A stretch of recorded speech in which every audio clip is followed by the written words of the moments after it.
แทบไปตรินด้วยทางนี้แทบไปตรินช้ำไปตรินแล้วเฮ็ดได้ครึ่งนึงหน้าทางเฮ็ดหมดแล้วยังแต่ตัวนี้เฮาบ่ได้เฮ็ดส่วนหัวนี่อยู่ได้สาว แต่เราถ้าฟังเบิ่งทางอบรมกันให้มันครบหมู่ครบพวกกันแล้วหน่อยเนาะตัดภาพตัดซองมาบัดนี้ก็บุกป่าพาดงเข้ามากลางบ้านหันหยาพี่แหละสิพากันมาเบิ่งที่ทางในบ้านเพิ่นแจ้งมาพี่หน่อยเนาะที่เพิ่นอยากบิแบ่งให้ก็อยู่ติดเขาเลยว่าซั่นซะเนาะป่ากล้วยพอดีให้เพิ่นน้องเพิ่นถ้าว่าเป็นไปได้แล้วก็ปลูกของอยู่เครื่องอยู่ของกินผักหญ้าข้าวหุ่นเนาะติดริมห้วยพี่หน่อยเนาะใส่ซอยน้ำอยู่ในห้วยนี่ก็ได้เพราะว่าน้ำห้วยเช่นนี้นี่ก็มีคนใส่อยู่พี่หน่อยเนาะใส่ตลอดเนาะทีมงานก็มาตุ่มมาโฮมกันเนาะนี่แหละพี่หน่อยเนาะก็โอเคอยู่ได้แล้วก็ได้เนาะแต่หากยังบ่ฮู้ราคาว่าสิเท่าไรต้องถามเจ้าของที่เพิ่นอีกพี่หน่อยเนาะก็ถือว่าบ่หกเนาะก็เป่าแป้นอยู่ว่าซั่นซะเนาะลุ้นกันพี่หน่อยเนาะก็ลุ้น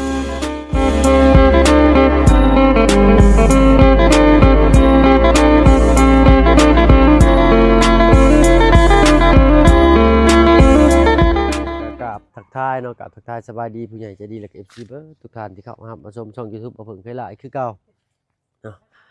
แล้วก็ยังเรื่องข่าวของน้องเพิ่นพี่หน่อยเนาะทางบ่เพิ่งก็ยังไล่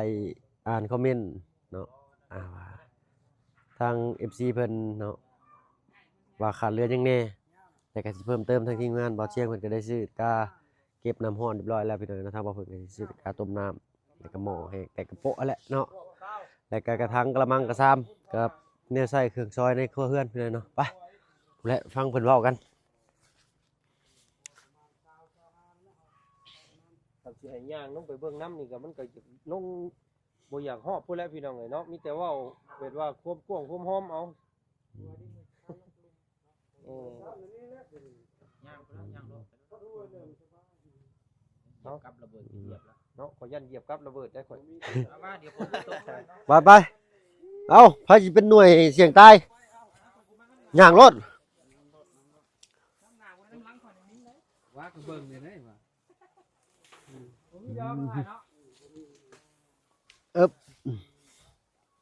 ญาติเหยียบกระทีบดักหนูเพิ่นเด้เพิ่นมาดันนู้นเด้ออ๋อต้นกล้วยนี่ตรงต้นกล้วยนี้ขึ้นใส่ต้นหมากลำไยนี้โอ้โหนี่ทางน้องเพิ่นมาเลยเนาะน้องอาเจียงเนาะสวัสดีน้องโอ้ถือผ้าเตรียมพร้อมเนาะยิ้มเยี่ยมแจ่มใสดีมื้อนี้เนาะไปผู้หน่วยเสี่ยงใต้เฮาต้องถือผ้าอย่างก่อนเด้กินข้าวแล้วบ่น้องมื้อนี้เรียบร้อยเนาะ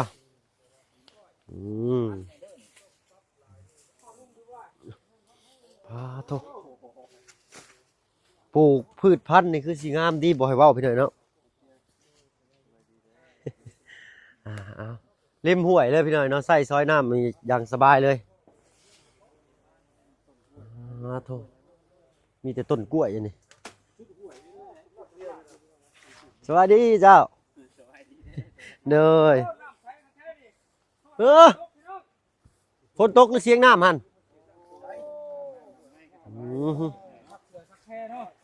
ชาวบ้านเพิ่นก็ใส่ห้วยน้ำแห่งนี้แหละพี่น้อยเนาะ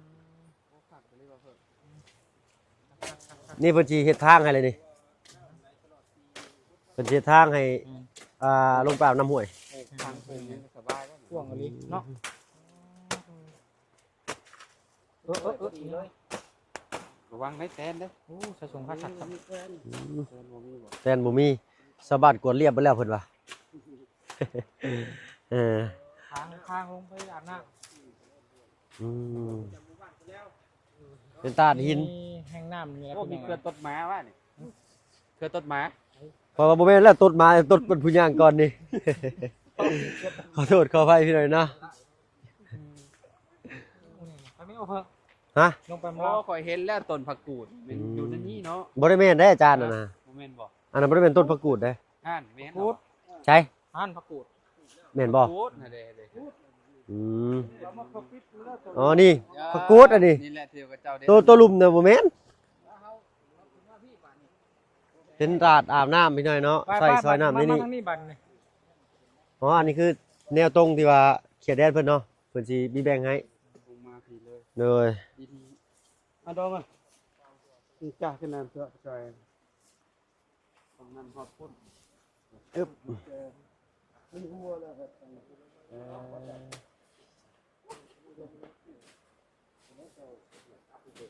มีการระเบิดจักบ่เนาะนี่แหละ กินมาแล้วบัดนี้ไผได้เป็นคนเหยียบนี่เนาะ ไปเหยียบบ่นี่บ่แม่นค่อยบ่จัก อืมเหยียบขี้บุญ บ่มีเปล่าบ่มีปลอดภัย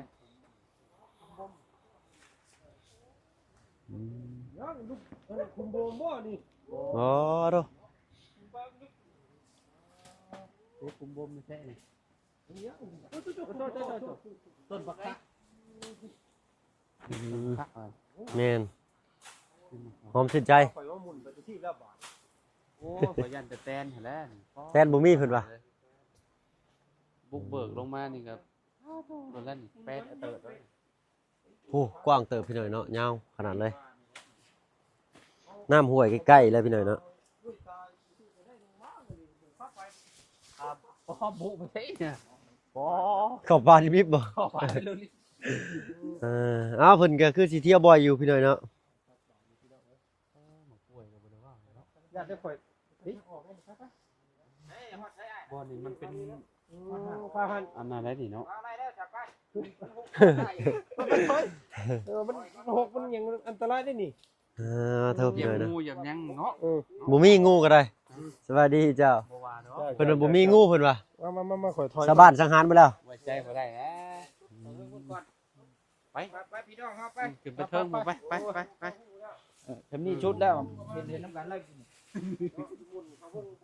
ปหน่อยเนาะไปมาเพิ่ง ส่งรถจนเปียก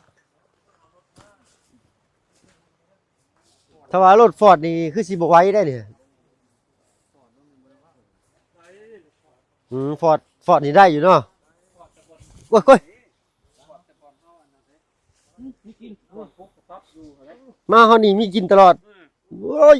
เอ้าเบิ่งเด้อมองนี่เฮ้ย ข่อยเมื่อมาคืนเนี่ยอยู่ในหมองคนทางแล้วมาเพิ่ง ด้วย กดนั่นแหละ เพิ่นเฮ็ดยัง นั่งถ่ายอยู่ โอ้ยเนาะ รถต้านรถข่อยยืนใส่อยู่ ก้นเรือมากๆก็ขอโทษขออภัยพี่หน่อยเนาะจะเล่ากับสร้างยิ่งมึงเพิ่นเด้ แบบอยู่ในคนทางรถใด มาแง่อาจารย์น่ะนี่ ทางรถอันนี้โอ้มากันนั่น กินได้บ่ กล้วยไปนี่นะ อ๋อโธ่ มาทาง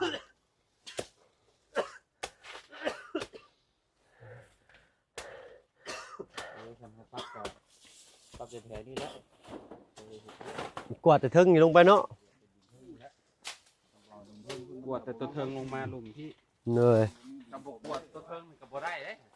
เพราะว่าดินเพราะว่าต้องกวดอยู่เทิงลงมาอยู่แล้ว ไป ร้อย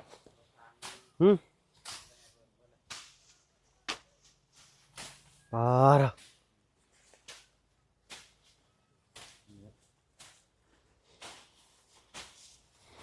เด้อมาเด้อมันแม่นะโอ้ยกูท่านชุดประชังกัน มาหน่อยแม่ ไปแล้ววันนี้มีป้ากันเลย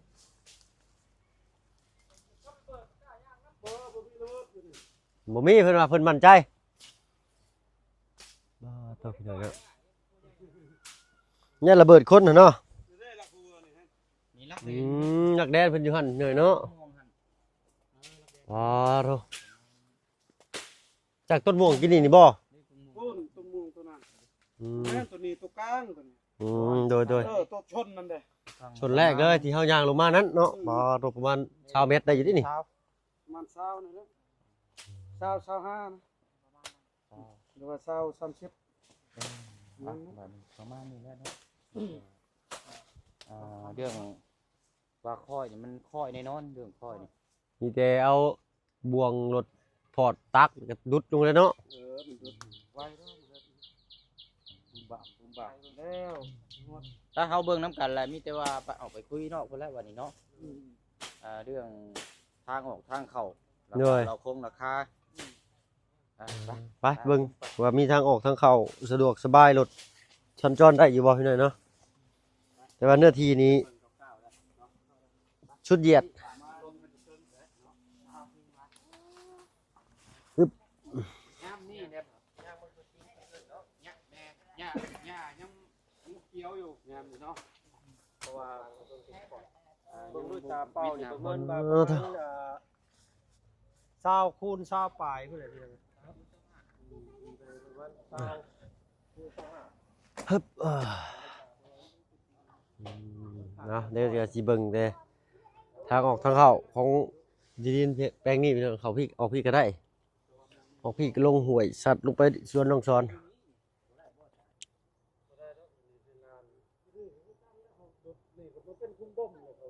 อืม เพิ่งเขาลงน่ะมันเป็นทางนี้เพิ่งเขาลงน่ะเป็นแอวนี่เป็นแบบตัด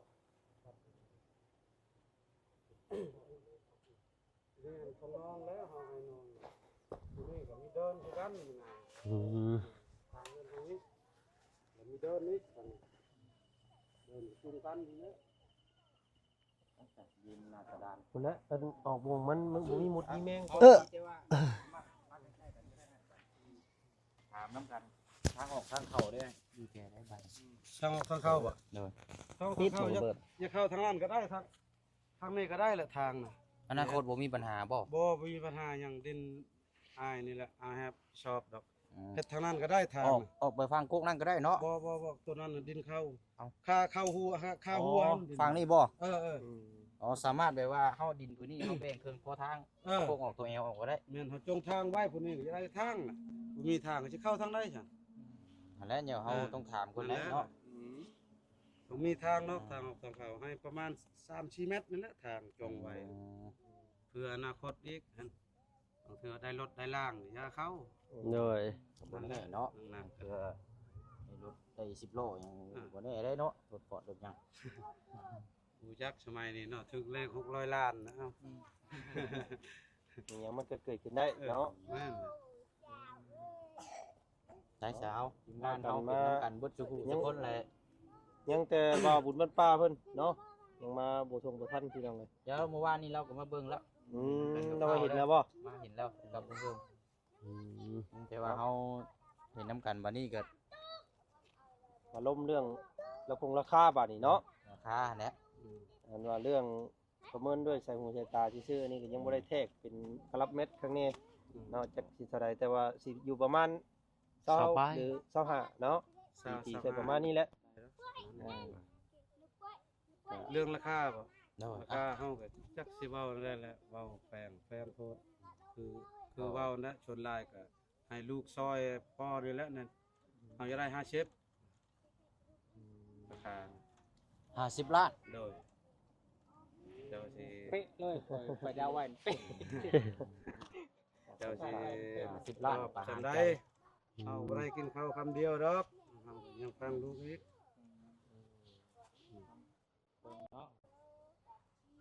ครับนักและ ถา เนาะ มว่า50ล้านนี่เฮาสำหรับเฮาเคยช่วยมานี่บ่เคยซื้อฮอดปานนั้น มันหนักเกินเนาะหนักเกินเพราะหยังเพราะว่านี่ก็ดินมันค่อยเนี่ยเดี๋ยวเพื่อเฮาสิปรับมาดินนี่ก็บ่แม่นน้อยๆเด้นี่ นั่นแหละพอเว้าซำนั้นแต่ว่าลูกหลานสิสามารถตอบแทนให้ได้เรื่องว่าซื้อขายก็เฮาบ่ได้ขายดอกแฮนจำว่าขาย แต่ว่าก็ถามพูดคุยกันแล้วเนาะถ้าว่าโอเคก็จังเอาแต่ว่าบ่นั่นก็บ่เอาเนาะปกติบ่ให้กันแล้วว่าเนาะ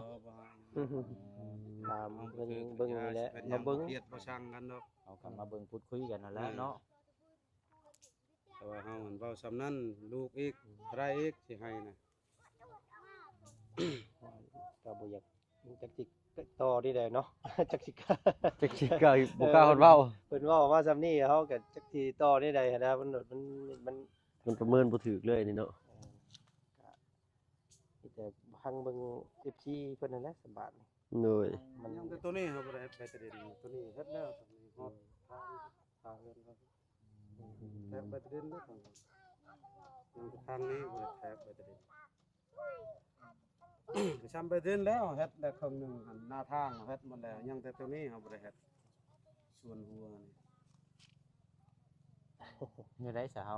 มี มีแต่เราถ้าฟังเบิ่งทาง อบรมกันให้มันครบหมู่ครบพวกกันนั่นแหละสมมาพอควรมีแต่เอาเบอร์อ้ายเพิ่นไว้ โดย เนาะมันนี่นแหละเฮาจังสิได้โทรถาม เบอร์ของ000 อันจดไว้ในเบาเสีย ถ้าว่าได้คำว่าเอาก็สิได้โทรบอกคำบ่ได้ก็สิได้โทรบอกให้ได้อ้ายเด้อ แม่น เนาะเบิ่งกัน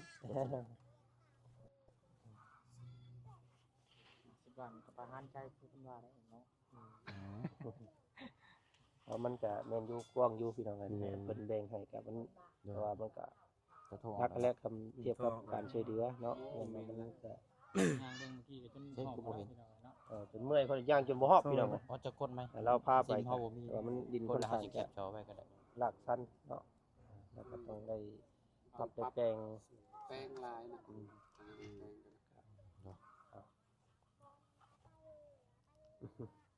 โอเคอ้ายเพิ่นก็มาแต่ฮูดเข้าบ่อ้าย แม่นพุดเข้า มันปีที่แล้วนี่คือสิได้หลายได้เนาะ มันน่ะไปไล่มันปีกายแต่ว่าราคามันตกเท่านั้นได้ ได้เกือบ60นะ60โตนได้58โตน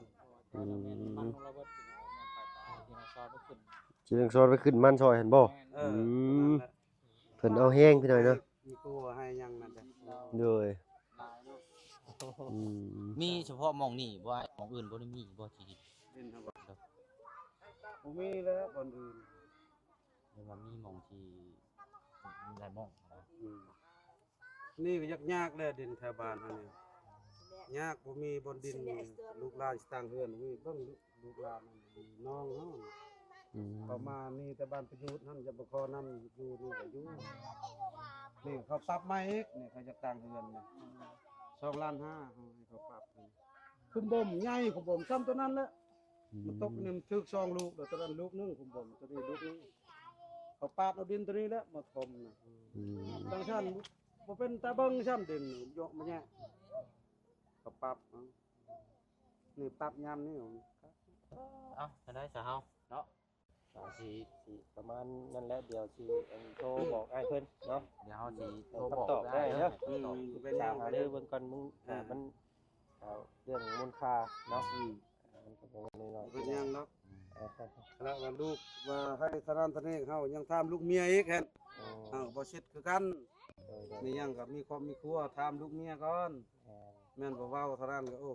ว่าพระเจ้าให้โป๊ะโลด50ก็เฮาก็บ่กล้าคือกันยังถามลูกเมียก่อน โดย คือพวกลูกก็คือกันนั่นแหละยังปรึกษากันก็บ่ได้ถือ เอา ปรึ ถ้าก เป็น ษา เงิ กัน นบาทนี่ประมาณ 70,000บ่70,000บาท 50 ล้าน 50ล้าน ก็เกือบพุ่นละเนาะ ประมาณนี้ ดี แหละเนาะ ไปเกือบ 70,000 บาทเนาะ ประมาณ70,000บาทนี่น้อย โดย ๆตามเรทปัจจุบันตอนนี้ เอ้ามีแต่นั่นนั่นนะไอ้เนาะขอมกขอบใจ โดย ยันว่าเพิ่นเฮ็ดเฮ็ดงานเด้อเนาะ เอามีหยังจังใดที่เฮาโทรบอกได้เด้อ โดยเป็นหยัง เพราะว่าเฮาเฮ็ดเวียกนํกันหลายคนนะ อ่า เฮาต้องถามเบิ่งก่อนแล้วก็ผู้เพิ่นเบิ่งนํผู้พี่น้องนั่นแล้วก็ทั้งผู้ใหญ่เพิ่นนํ นั่นแหละเราก็รับรู้น้ำลายนั่นแหละเห็นเฮาช่องมือชามมือกับหมดแล้วเงินสำนันเฮาคนนี้กับหมดเห็นหมด โดย แบบว่ามอบความสิทธิ์ให้เขาแล้วแต่ว่าชุดอายุเลยนะเช่นลูกเช่นหล้านยังใช้นั่นเฮาบ่ฮอดปีสำนันหมดเฮาจะได้รถไทยแต่นั่นแหละในคิดนะทางชั้นก็บ่เว้าแล้วได้รถไทยคันหนึงบ่มีรถไทยสิไทยนานี่รถไทยเดี๋ยวนี้มันแพงละ50ปลายล้านรถไทยธรรมดาปีกายนี่45ปีนี้เขาว่า50อีกบ่ ไปซะเนาะย้ายๆเฮาเดี๋ยว เอาขอบใจได้เด้อผม ได้หลายจ้ะโดย เนาะ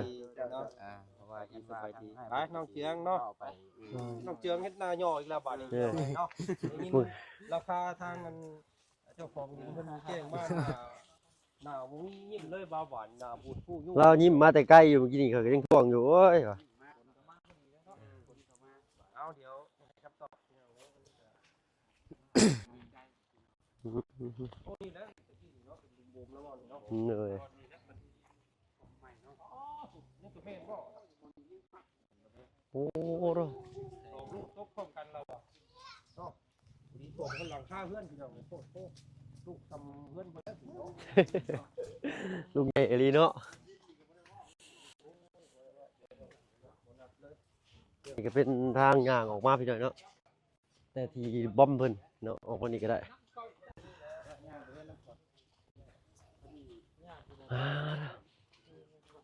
คนท่านี่นี่เพิ่นสิบุกเบิกนักพี่น้อยเนาะจังแต่ที่ได้ดินอยู่นะเนาะเพราะว่าเป็นดินภูเขาเนาะขุดเคลียร์ลงมาใส่บางพื้นที่ที่ว่าจับจองแล้วก็ถือลุมบอมก็ฟอดก็นักแน่เนาะฮึบ